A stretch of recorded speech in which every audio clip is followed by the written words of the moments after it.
na église oyo ozomona je suis dans cette communauté nanu ebengami na kombo ya ACK te. Le nom de l'ACK m'a trouvé dans cette communauté, ce qu'on y évité. Oui, je t'ai dit vrai. Et de deux, avant même ekomana kombo, on a ba débat moko ya makasi banda ki kosalema. Et ce qu'on y évité,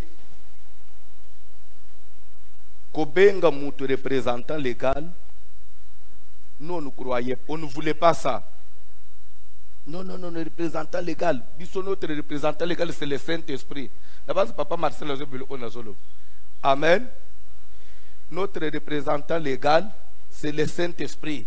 Quelqu'un ne peut pas être un représentant. Alors, si quelqu'un devient représentant légal, où est la place du Saint-Esprit? C'était des débats et des débats. Dis l'État va nous gagner l'église. Dis après, tu es auteur. Mais en réalité, ce n'est pas un péché. Un représentant légal, c'est une personne qui représente l'église devant l'État. Le monde est gouverné par l'État. On ne peut pas, les gens, beaucoup de gens qui se regroupent comme ça, l'État ne vous connaît pas, l'État ne sait pas vous identifier. Ça ne peut pas se faire. L'État, quand il vous identifie, il doit vous donner un papier. Et ce papier-là, il ne va pas prendre tout le monde à la fois. Petit débat, ok. Amen. Mais en réalité, représentant légal, ce n'est pas biblique. Et dans la Bible, c'est seulement envers l'État. Vous pouvez comprendre. Parce que nous avons dit titre et asike, un représentant légal. Ce n'est pas biblique. Et dans l'État. Nous avons un représentant légal dans l'État. Mais nous avons un pasteur tout court. Si vous avez un biloko ezana makila nangate. Na lingi angote. Boti angai na pema, na vivre. Amen. Papa Jérémie Azawad, au patriarche, Elingi Olobani. Notre patriarche, Elingi Olobani. Pasteur tout court. Naza pasteur, hein? Benganga pasteur, Benganga Papa François, ça me suffit. Représentant légal. Patriarche. Bon, pendant 2 jours parce que na moi euphorie ya esengo na libaki ba sepele mais tozonga siko na bunzambe tobi yoka to sala makamute comme si tozolinga to bwakela batu non s'il vous plaît oeza makambo na nzambe. Je vous dis et je vous le rassure, on n'est pas ennemi de l'ACK. L'ACK c'est ma famille. Un jour, tu verras l'évêque prêcher dans cette église. Tu verras un pasteur de l'ACK prêcher ici. On n'est pas des ennemis. Pour mes amis que Makambuna Nzambe, Dieu, la volonté de Dieu n'est pas la volonté de l'homme. Tu peux ou ne pas vouloir quand il s'impose, il s'impose. 2. Il y a qui parler. Il ne faut pas construire sur le fondement de l'autre. Quand on a la haine, on trouve sur la tongate. Au niveau de l'émotion, tu veux le d'abord. Quand on a la fondement, il y a pas de côté. Ok, quand on a la fondation, on trouve sur le fondement, il y a pas de côté. Les fondements de Dieu, quoi? L'église aussi, c'est ACK. L'église que tu diriges, c'est ACK. Pas toi, ne payez pas la combat ACK. Ces gens sont venus pour les noms ACK.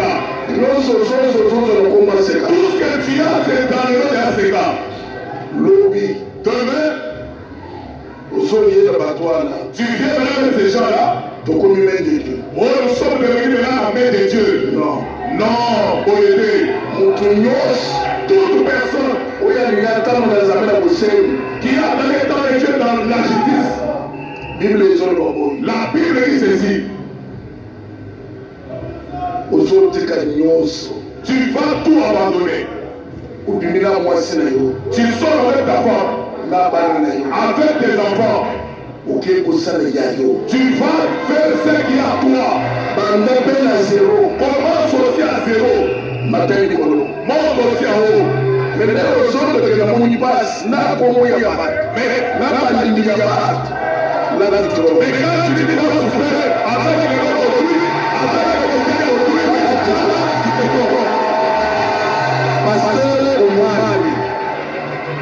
le pasteur Omar Nakoma il m'a appelé en pleurant. Alors le Dieu mon père, il a dit au papa Nanga, mais il faut que ça se mais il faut maintenant pour te tenir ma campagne de la sala. Avant de ce que je vais faire, nous allons chercher, je suis obligé de prendre notre chemin. Envoie une personne. Il faut que ça il faut que vous voyez le même bureau à l'étage, 50 ans de très beau bureau à l'étage, 2 parcelles. J'avais envoyé apparemment. Il a pris le temps parcellaire. Il a fait voir le chef, les groupes électrogènes, les fidèles sont là. Moi, je parle avec ma femme. À ce moment-là, il parle de la on a reçu ça pour terminer. Je vous donne c'est conseil que je suis. Tu vas aller loin. Ne scandalise pas l'église. Ça, ce sont des choses. Ce que je pose à si vous avez hérité. Si vous avez hérité, des choses à éviter. L'église, c'est l'église pour toi. La Bible dit quelque chose. Si vous scandalisez l'église, on va y avoir chercher au cou. On va les chercher dans l'arrière. C'est pour lui. Même si tu restes sur les morts, tu verras que c'est fini. Il y a des qui sont finis. Normes de Dieu et sa norme de Dieu. Les normes de Dieu sont les normes de Dieu. Chacun est libre. Ce que tu veux partir, il n'y a personne qui va t'empêcher.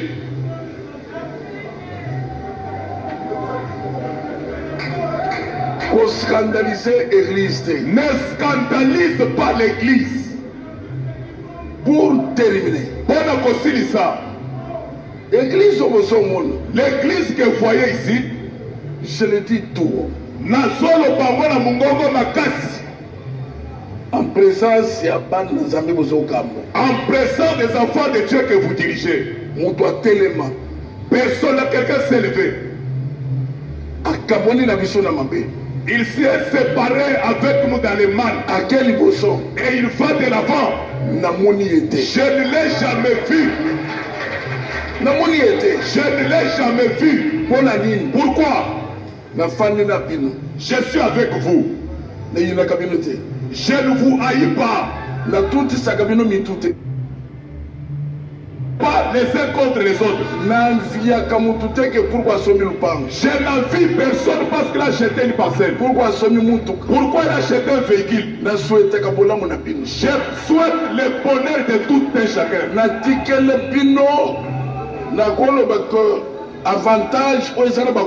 Je vous ai laissé les avantages qui ne sont pas dans d'autres églises. Tu peux organiser une campagne, je viens aussi, je participe. Dans d'autres communautés, ça ne se fait pas. Je fais pour que vous montiez. Vous passez dans toutes les télévisions. Vous faisiez des polos, vous aimez votre âge. Les bagnes. Dans aucune communauté, ça n'existe pas. Pendant les 30, à partir du 30, du 1er au 30, tout l'argent vous prenez. Je ne dérange personne.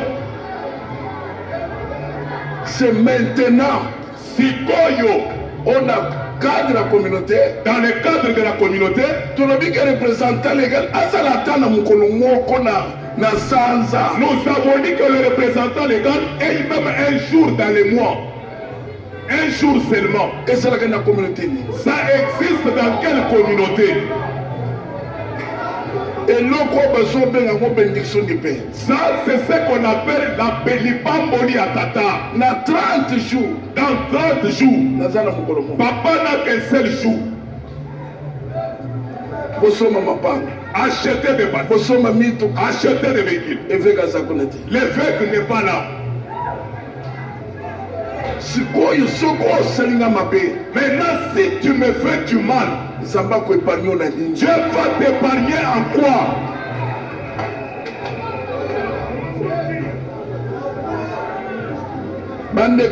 Bien-aimé, les conseils que je vous donne, retenez ça bien.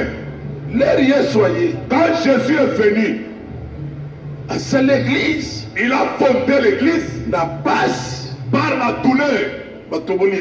On lui a percé la côte. L'eau et le sang sont sortis. L'église primitive est bandie. L'église primitive a commencé. Est-ce que Jésus a tiré le batolo? Est-ce que Jésus leur avait laissé le tôle? Jésus a tiré le bakiti. Jésus leur avait laissé les chaises. Pour que quelqu'un dise que non, j'ai souffert dans cette œuvre. Jésus n'a laissé à personne le tôle. Même pas l'argent. Pour que tu dises que comme il ne m'a pas laissé l'argent, ça ne lui appartient pas. Église de Jésus-Christ. C'est resté, on appelle ça église en Coloyes. Jusqu'aujourd'hui, tout le monde respecte le Seigneur Jésus pour l'œuvre qu'il a faite. Nous avons sacrifié notre jeunesse. Tu sacrifié pour éleigner la bisso. Vous avez trouvé l'église d'autrui. Mais nous avons frayé le chemin dans la brousse.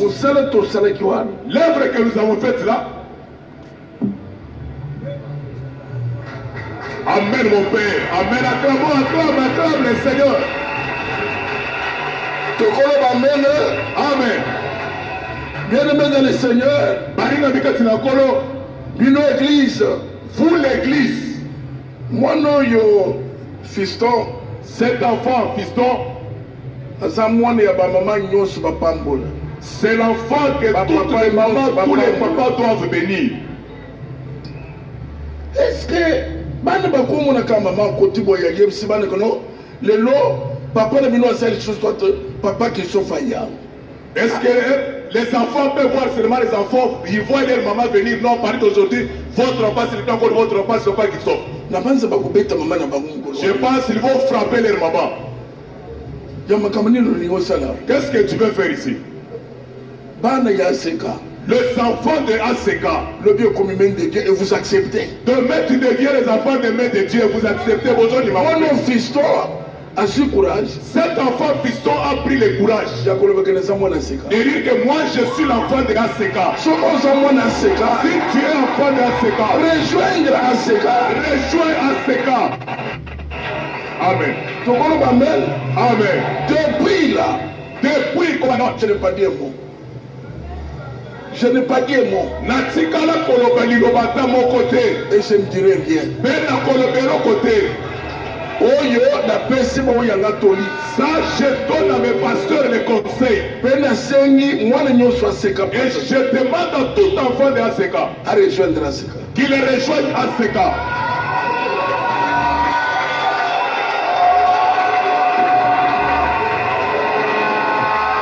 Tout est le nous allons le mettre